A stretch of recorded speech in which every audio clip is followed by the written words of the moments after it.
coordonnateur national et président initiateur de la dynamique de successeur de Tshisekedi, comme vous le voyez dans notre page. Toyaki Lelo, il y a le 15 février 2023, on a tous Sepela Elongo, na UDPS, Oyo Ekokisi 41 ans d'existence. Date Oyo le 15 février, et ça pour rappeler na Makamobele, parce que le 15 février 1982, Nde Oyo Wapi UDPS et Créamaki. Créamaki Tango Nini, Sangele Batubayeba. Voilà Tango Etienne Tshisekedi Mulumba personnel, notre sphinx et héros national de la démocratie. Ayebaki ko sangana elongo na ba 13 to benaki ba 13 parlementaires bayebaki ko soit décision ya komelana o azali président du Zaïre Mobutu ba komela ki mokanda pona ko senga na Mobutu a respecter démocratie na kati ya mboka ya biso. Alors Mobutu se plaki na yango te akangaki ba 13 parlementaires, excusez-moi, azwaki bango atwaki bango na boloko atindi bango bakena exil na bamboka na bango. Tant babimi na boloko sima ya maloko basalaki nde baki kosangana babite lokola toza libre ba kosangana le 15 février elongo na bakuma kumanza persona et tant d'autres otokoki kotanga komo te pona ngomba esamoke bayebaki kozwa likanisi okre UDPS. Alors sima okre UDPS tant babimisi yango moto o babengi Mobutu na dictature na ye ayebaki ko désactiver bango lokola ba parlementaire. C'est-à-dire les lois députés à désactiver bango mais bandima qui perdre ba siège na bango lokola ba député bandimi sur François bandima qui boloko. Alors les lots tous qui obligé ya koya pona ko rendre hommage na papa na biso onga benaka grand-père politique le sphinx Dr Etienne Tshisekedi Mulumba, le premier docteur en droit en Afrique et au Congo. Alors, on est qui lelo, pas que c'est pas yango. Sima Mikolo, lelo IDPS 41 ans. Et là qu'on a gardé comme souvenir à UDPS, ils ont dit combat démocratique. UDPS a gagné le pouvoir démocratiquement. N'a manou quitté, n'a désordre été, maquillé tangité, UDPS est du pouvoir. UDPS a zali n'a qui s'est malam, oyo biso, bayi o toza komi benga ba successeur. Il y a été ce qui est en Mulumba, toza ko combattre, répète-toi ko contre l'X naï. Nayango, desti, aux dynamique de successeur de Tshisekedi, toza ko soutenir son excellence Félix Antoine Tshisekedi Tshilombo. On a zali parmi les communicateurs, il y a Union Sacrée, nazali ko réclamer, peko exiger que mboka na biso tozo kimia, Kagame na mboka na mukewana, bako pakata et RDC cause victoire. Le président Félix, il est rassuré pour son deuxième mandat à la magistrature suprême et nous les successeurs de Tshisekedi au pouvoir dans le Parlement pour défendre notre cause. Je vous remercie.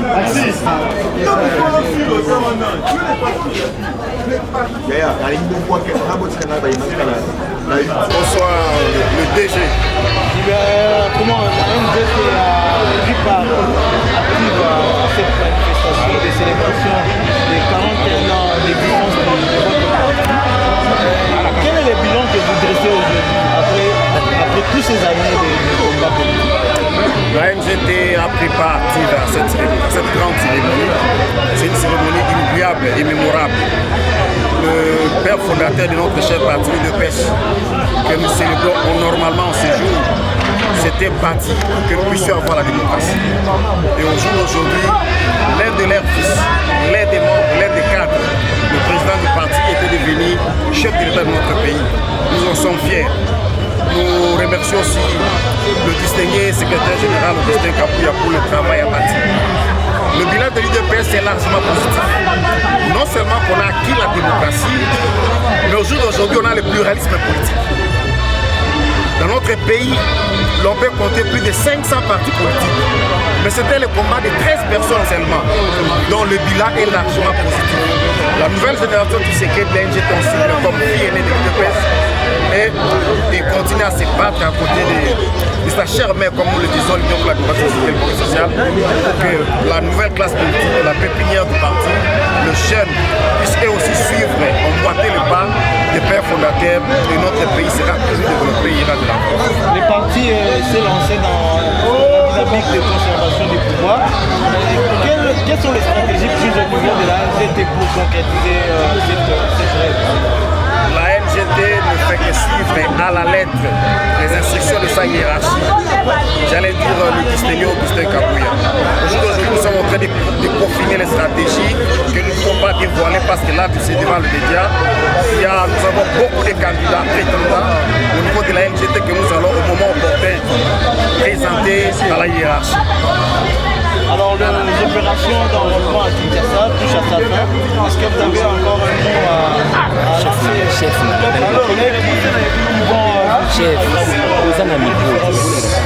nous sommes très fiers de l'enrôlement massif des cadres de la NGT ainsi que du parti. Tous les citoyens, tous les Quinois et toutes les Quinoises ont suivi le mot d'ordre. Lorsque nous suivons la CENI, c'est plus déjà de 90% des citoyens qui se sont fait enrôler. Nous sommes rassurés que demain, il y aura de très bonnes élections pour la première fois. Nous sommes battus pour avoir le pouvoir, maintenant nous allons le conserver d'une manière digne. Merci beaucoup. Merci. Je m'appelle Henri Blaise Moukounda. Je suis secrétaire fédéral l'IDPS France, Paris. Donc je viens de Paris. Mais si on a les animés, sentiment, les animés par rapport au 40e anniversaire. C'est trop partagé, je peux le dire. C'est trop partagé. Parce que Lélo, il a lu le Colombo. C'est que là, oui, mais nous avons beaucoup perdu. Parce que là, on a beaucoup perdu. Perdu, c'est-à-dire que partout va profiter. Partout va profiter. C'est-à-dire qu'on est dans les là-bas. Ça, c'est là-bas. Dans la biseau, parce qu'on est dans la joie. Moi, c'est à bout. Dans la douleur, à bout. À bout, c'est un douleur. Est-ce que pendant le temps où nous sommes IDPS qui ont pouvoir, l'objectif, vision de pouvoir, le IDPS est une opposition pour le IDPS est comme le pouvoir, est-ce que vous réalisez votre rêve ou non avec la population? Mais rêve, il y a IDPS aussi sur la mathématique, même à temps, on va trouver le pouvoir, il faut éviter. Parce que le rêve, il y a IDPS ces années, il y a la démocratie, ça va nous beaucoup. C'est un parti qui a été créé uniquement pour que la démocratie soit beaucoup. Nous avons tous ces temps politiques dans toute l'unité. Lorsque la dictature sur la si on n'a pas eu de pouvoir pendant toute l'année, parce qu'ils avaient peur de l'IDPS. Vous voyez, si l'IDPS avait le pouvoir, les nationalistes vont régner automatiquement. Le peuple de Bokoma, vous voyez, qu'est-ce qu'il faut et qu'est-ce qu'il ne faut pas pour élire. Je dis bien pour les élire et non pour voter. Parce qu'avant, on allait voter, mais on n'élisait pas nos dirigeants. Donc, Lélo, depuis qu'on le banquier, peuple congolais, qui peut voter et élire. Donc, j'ai choisi le voter à l'élire. Avant, on nous imposait des gens comme vous. Et puis, on évitait l'IDPS.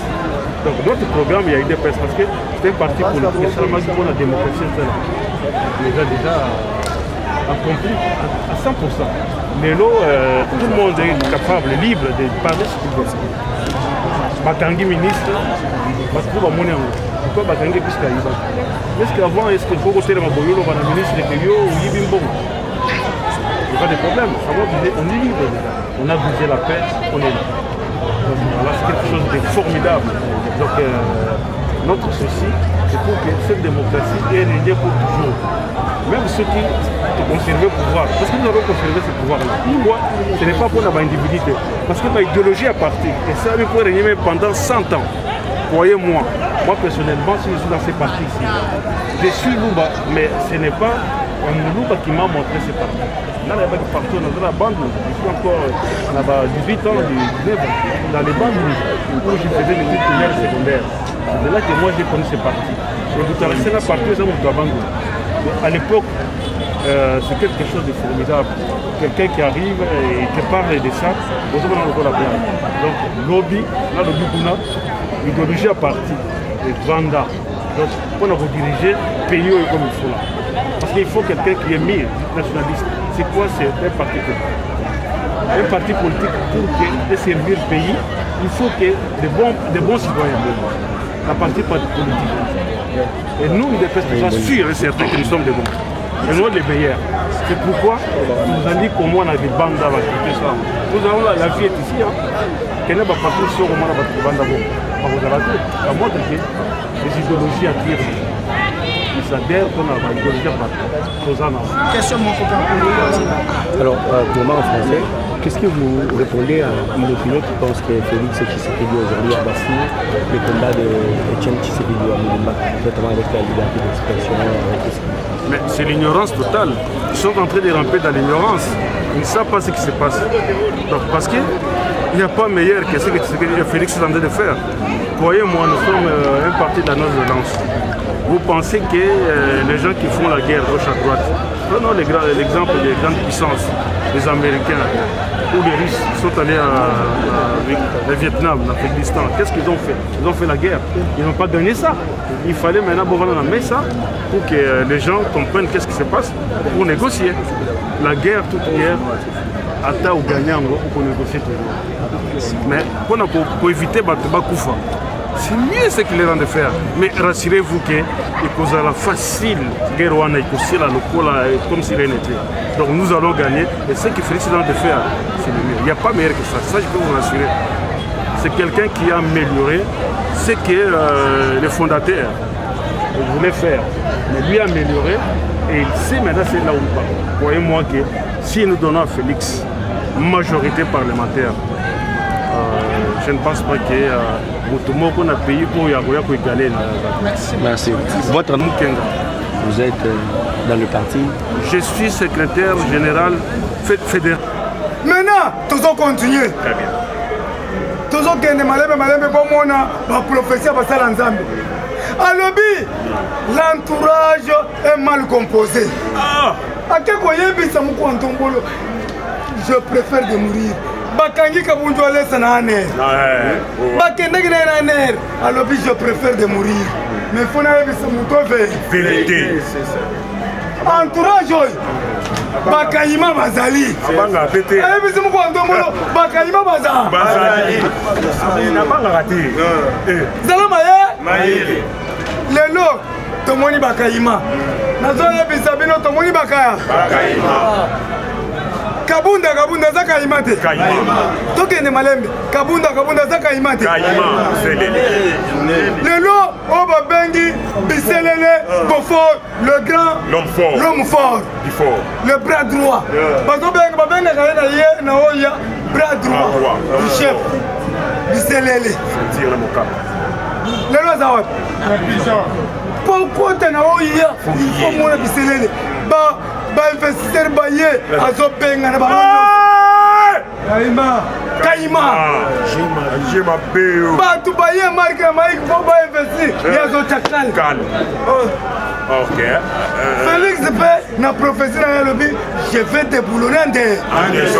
Les lois déboulonner de. Wapi biselele? Wapi Kaboul. Na prison. Bakangi biso en otage. Wapi François Bey. Na prison, babimisi malade. Akende na kovanda libela sur les États-Unis. Alobi na koyaka les sociétés. Na lapi. Abanga ngai. Jules.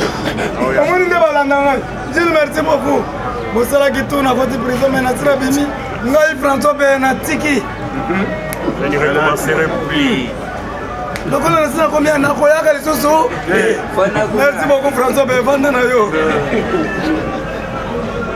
Mwana lion aza lion. Mwana nkoi aza nkoi. Mwana wa ntambo janu tambwa. Na kikongo wala bakani. Mwana nkosi kenkosi. Mwana kosi kenko. Kosi. Mulanda prophétie ya Kabundu Walesi. On doit aller à l'homme fort. Lelo, ba conseil nyonso tout autour du chef. Na prison. Kabundu aller ça. Lelo ba conseil batiki musala. Est-ce que vous comprenez? Ba aux États-Unis, ba zongi. Ba en France, ba zongi. On dit que la biso siko ba combattant, on va bondi que 40-45, to travailler. On va ta maboko.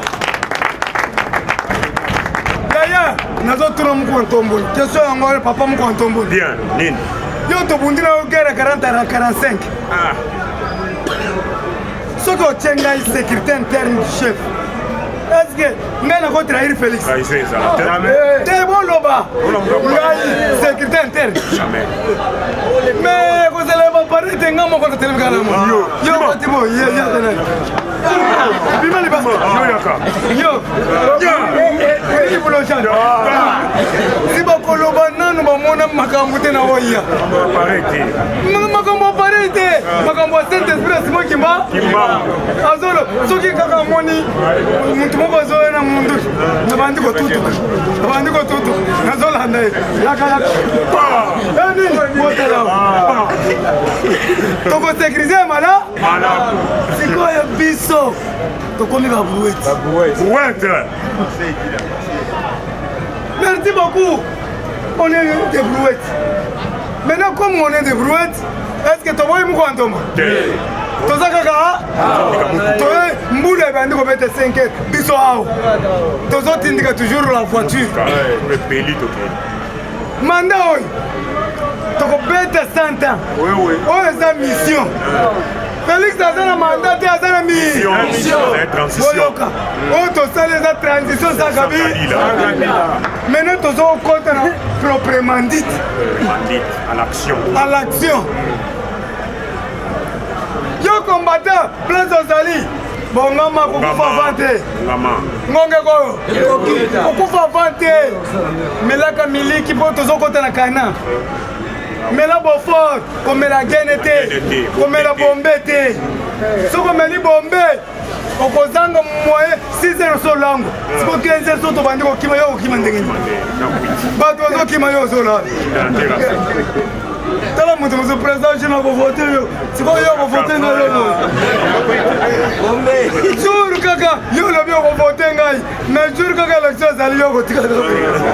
Na voté président. A voté kaka la position. Il n'a pas se fait pas. Kabulu konga fokambila. Un homme averti. En voté. Tokende kobeta bango kao debout. Na urne. To sanctionner bango. To sanctionner bango na urne. Ba pesi yo polo ya Shaddai. Lata. Kanga tiao. Ba pesi yo mbongo ya Shaddai. Zwa. Eza mbongo ba libaki na Mbushima. Na FPI. Na Kananga. Zwa li eza mbongo na mboka na biso. Mais voter utile. Erio okozala na urne. Okozala yo moko. Na cause na lio député moko mbongo ebele. Na kotanga komo na yete. Pona moni ya pesi ngai. Oyo pena lingaka ye mingi ya UDPS. Sibona sala ni. Na bandi na ko voter yo, na ko voter. Na keko na kena urne. Na zongi na Jérusalem. Na voter oyo ngai. To komi. Je n'ai voté, yo. Voté. Ah, j'ai voté, ngai. Rien. Irne Lima. Nazoki Nembo.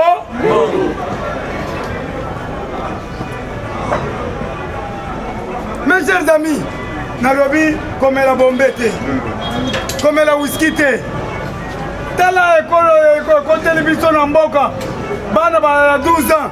A comme pantalon. 12 ans. Hein? Pas mususu bazana kaka leçon. Kaleso wana eza combien? 1000 francs, 1500. Yango ndo ozolakisa biso ceinture. Ndeko totika bombe, totika whisky, mboka ezokufa mpona bo. Mpona whisky. Tokosenga na gouvernement bakangela biso ba dépôt ya whisky nde musala ya Ngobila. Ngobila musala na ye kangela biso ba whisky. Entre na ville. Kombolela biso na ville. Eza teke ko détruire les maisons d'autrui. Mutu atongi na pasi eke likolo yo sokoli mai na tongo otie parfum. Maman je vais au travail. Oke kobuka banda kwa bato. Na moment nini? Et puis, na moment nini bakozala baza na bamikanda nani akotonga sans papier. Yaya nazoyebisa bino nani akotonga na place sans papier. Bazwa mikanda na hôtel de ville. Bande nanu place oyo bazwa mikanda. Bongo landela bango. Et puis soki okolongola est-ce que ça moment toza na moment électoral. Ah yango na lobi boye makambo oyo Jekoko Mulumba nangobila basali engagé kaka ba bocha chef de l'état na makambo wana toza na gouvernement oyo ezali semi-présidentiel makambo mosusu ya bagouverneur ya kotala yango te merci eza coalisé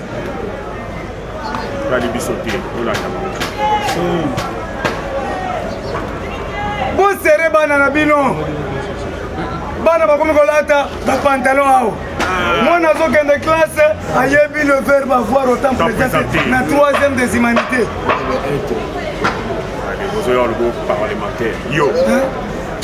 mwana ayebi koconjuguer verbe avoir autant présenté siko azokende classe 3e ndengani il faut tozonga na civisme le devoir des enfants envers leurs parents. Les enfants doivent respecter les parents. Le devoir des parents envers leurs enfants.